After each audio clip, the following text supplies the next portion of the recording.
Praise the Lord. Hallelujah. Good morning.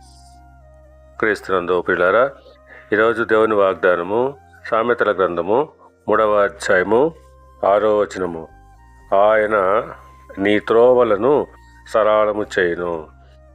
ప్రియులారా, నీ ప్రవర్తన అంతటి యందు ఆయన అధికారమునకు ఒప్పుకొనుము, అప్పుడు ఆయన నీ త్రోవలను సరళము చేయును.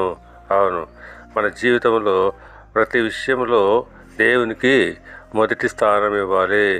మన సొంత జ్ఞానంపై ఆధారపడకుండా దేవుని నడిపింపును కోరినట్లయితే ఆయన సరైన మార్గాన్ని చూపిస్తాడు.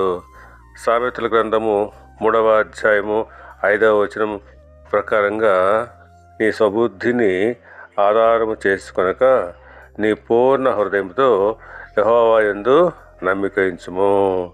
అవును, మన యొక్క సొంత జ్ఞానాన్ని ఆధారము చేసుకోకుండా మన పూర్ణ హృదయంతో యెహోవా యందు నమ్మిక ఉంచినప్పుడు ఆయన మన మార్గాన్ని సరళపరుస్తాడు.